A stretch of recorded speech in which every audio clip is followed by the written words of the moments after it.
Vous savez, quand vous sortez avec quelqu'un, c'est pour découvrir qui est cette personne. La plupart des gens sont tellement occupés à sortir avec d'autres personnes qu'ils ne sont jamais sortis avec eux-mêmes.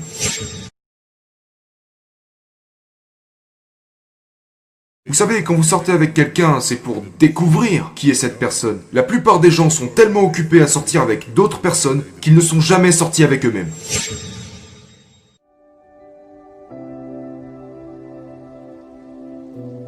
Les ceintures régionales des États-Unis, ainsi que les centres-villes, pleurent la même chose. Le manque d'opportunités.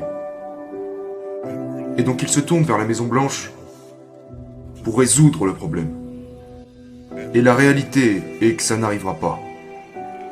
Ça n'arrivera pas. Il y a des gens talentueux et intelligents qui ne trouvent pas d'opportunités.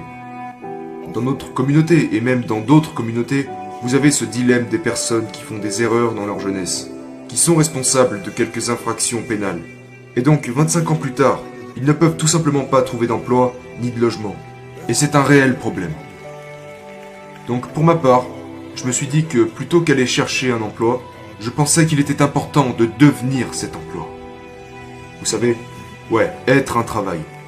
Pour vous engager sur les opportunités qui existent, pour créer votre propre réalité, votre propre business, votre propre entreprise, et devenir votre propre patron. Votre propre patron. Vous devez être vous-même, et pas ce qu'on voudrait que vous soyez. Parfois vous vous reconnaîtrez dans ce que je dis. Parfois les gens vous donnent un surnom, et vous commencez à vivre selon ce surnom. Et cela vous restreint de ce que Dieu veut que vous fassiez de votre vie. Quand vous regardez Jésus qui était le fils d'un charpentier, et qui plus tard sera appelé lui-même charpentier, celui qui manipulait le bois a fini cloué sur le bois. Et ce qui se passe dans la vie à mesure que nous évoluons en tant que personne, nous ne pouvons pas nous laisser incarcérer par tout ce dont les gens nous décrivent, parce que sinon, nous limitons alors ce que le Saint-Esprit peut faire de nos vies. Ces événements accumulés qui s'attachent à la religion bloquent souvent notre vision de la révélation. Ouais. Et parce que j'ai été élevé par un père mourant, né entre deux bébés morts à la naissance. Et j'apprécie vraiment la préciosité de la vie. Le bébé avant moi est mort. Le bébé après moi est mort. Et ma mère s'est accrochée à moi telle une mère ayant déjà perdu un enfant. Et une appréciation de la valeur de la vie est un refus de permettre à quiconque de vous enlever ce grand privilège d'être en vie. Je penserai par moi-même. J'ai avancé dans ma propre direction. Vous pouvez dire et penser tout ce que vous voulez, mais je resterai moi-même. Vous voyez ce que je veux dire? Et le cœur de ce livre dit: ne soyez pas limités. Ne vous arrêtez pas seulement parce que vous pensez que vous ne pouvez pas faire quelque chose, ou que vous ne pouvez pas changer. Évoluer en tant qu'individu. Explorer de nouvelles façons de penser. Faut que je m'arrête parce que je pourrais en parler des heures. Non, c'est super. J'aimerais approfondir cela parce que le principal de vos enseignements est l'un des messages les plus influents. Ce que j'en ai déduit en vous écoutant, c'est sortir de sa zone de confort. Je me demandais cependant, parce que je vous ai également entendu enseigner tellement de choses sur nos capacités, et que chaque personne a reçu un don de Dieu. Pour la personne qui essaie de décider ce qu'elle peut être ou de ce qu'elle peut faire, je pense que je sais ce que j'aime, mais je ne peux pas certifier si je l'ai ou non. Comment faites-vous la différence entre rester dans sa zone de confort versus aller au-delà de nos capacités? Vous n'êtes mesuré en termes de succès que par votre investissement en termes de contribution. Si Dieu a donné à un homme un talent et à un autre 2 talents, il ne s'attendait cependant pas à ce que l'homme avec un talent en produise 10, mais au moins 2. L'homme qui avait 2 talents est revenu avec 4. L'homme qui avait 5 talents est revenu avec 10. L'homme tenant 2 talents revient avec 4. L'homme tenant 5 talents revient avec 10. C'est la même chose. C'est au centuple. Il y a aussi l'homme qui arrive avec un talent et qui repart avec rien du tout. Maintenant, l'apôtre Paul dit que se comparer les uns aux autres n'est pas sage, parce que nous n'avons pas tous le même point de départ. Donc, si je réussis en fonction de ce que mon voisin possède, Ce n'est équitable seulement si j'ai commencé avec ce que mon voisin avait lorsqu'il a commencé. Je suis en contact avec moi-même d'une telle sorte que beaucoup de gens ne sont pas. Je me connais. Je sors avec moi-même. C'est drôle, mais c'est vrai. Je suis sorti avec moi-même. Vous savez, quand vous sortez avec quelqu'un, c'est pour découvrir qui est cette personne. La plupart des gens sont tellement occupés à sortir avec d'autres personnes qu'ils ne sont jamais sortis avec eux-mêmes. Quand Dieu a dit à Adam, le tout premier commandement que Dieu confie à Adam dit d'être fructueux. Et vous ne pouvez être fructueux que si vous êtes empli de graines. Ok? Donc nous parlons de la différence entre les fruits et les graines. Identifiez votre graine et ce qui vous rend fructueux. La première révélation de graines devrait avoir lieu dans votre famille. Vous devriez avoir eu des parents qui vous ont dit « Cherchez la graine ». Je vais maintenant vous raconter mon histoire de grand-père que t'as demandé. Tu vas la voir. Nous sommes donc dans mon église et il fait sombre. Il y a mes petits-enfants et des amis à moi. Et nous voulions prendre des photos mais je ne trouvais pas les lumières. Et vous savez, une fois que je les avais trouvées, je n'arrivais pas à les allumer et ça agaçait tout le monde. Et donc nous avons essayé de prendre quelques photos. Et puis ma petite fille est intervenue et elle a dit « Attendez une minute, je vais aller chercher une lampe de poche. » Elle est passée sous le banc sous lequel nous avions caché les lampes, a arraché une lampe de poche, l'a ramenée et a dit « Comme ça je pourrais prendre les photos. » Et donc, je lui ai dit « Mais voyons, tu ne veux pas être dans la photo ?» Et elle a dit « Non, je veux pas être sur la photo. Je veux tenir la lumière pour qu'on vous voie. » C'est la graine dont je te parle. Voilà la graine. Ça commence très tôt. Très tôt, très tôt. Son instinct dans cette situation a été de résoudre le problème.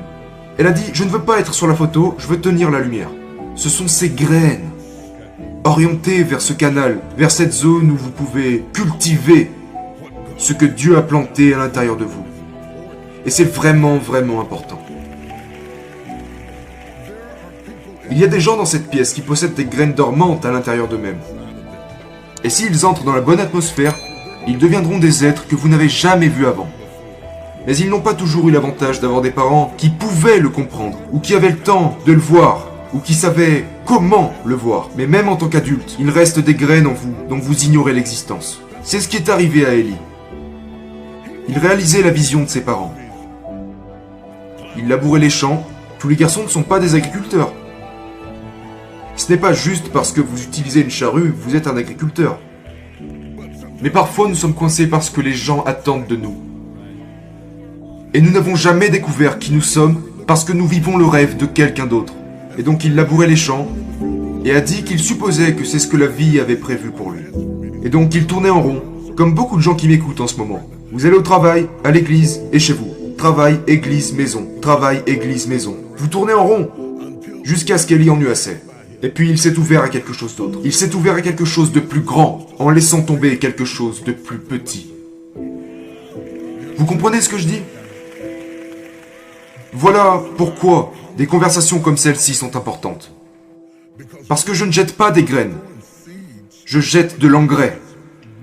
Et si l'engrais frappe la graine, il va donner naissance à des sociétés, des entreprises, à des livres, à de l'art, du théâtre et toutes sortes de choses. Tout ça ici. Mais les gens ne se sont jamais accordé la permission de brûler leur charrue. Voici le problème. Dans la Bible, il est dit que Benjamin, Jacob était en train de mourir. Allongé sur le lit, il parlait à son fils allongé sur le lit en train de mourir. Et il a dit, Benjamin, tu devras chasser comme un loup.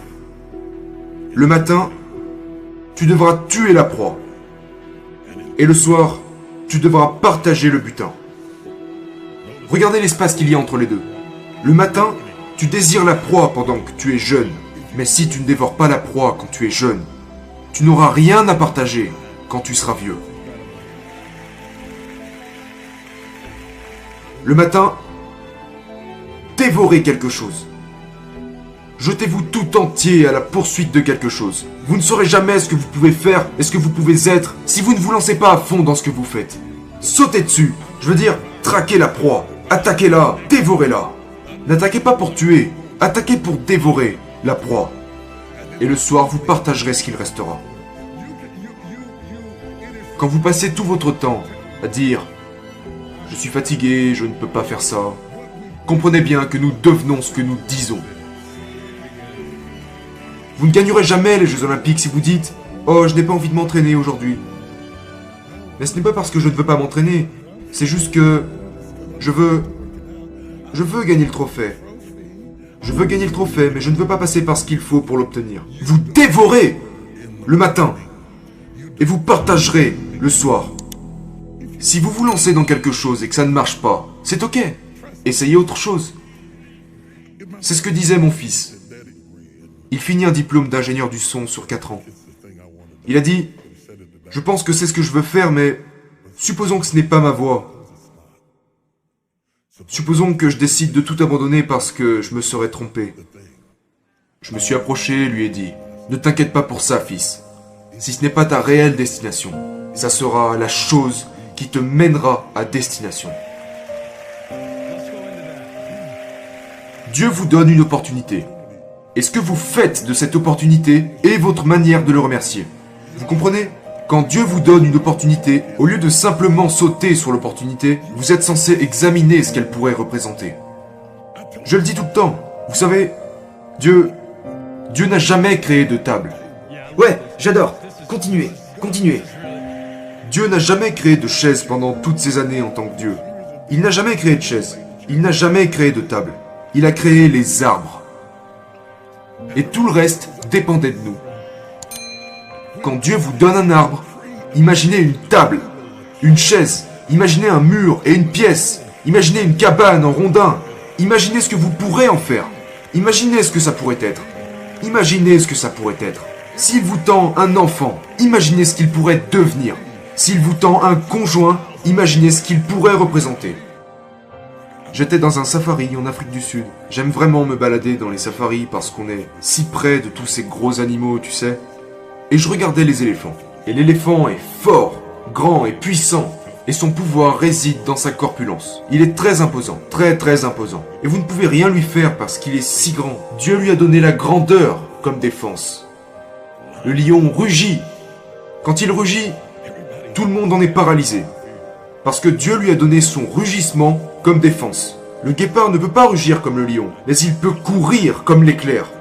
Quand il démarre, il traverse les bois comme si de rien n'était, parce que Dieu l'a mis en mesure de courir comme ça. C'est sa défense. L'aigle déploie ses ailes et s'envole dans les airs. Et il dit, je ne peux pas courir, mais je peux voler. Dieu a permis à l'aigle de voler, parce que c'est sa défense.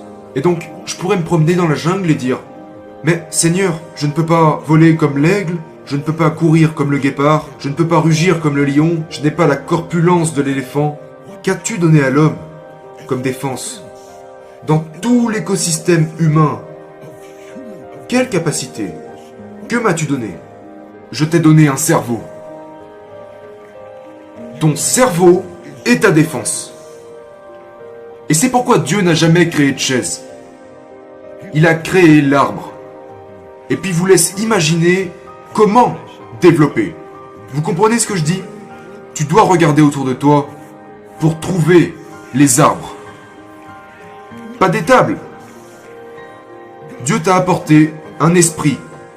Et la créativité s'occupe du reste. Et ça a fini avec des applications, avec des smartphones, l'ordinateur, et envoyer des satellites dans le ciel. Regardez tout ce que nous avons été capables de faire. Aucune autre créature, aucune autre espèce a envoyé des satellites, créé des smartphones. Regardez ce que nous avons fait avec notre simple tête.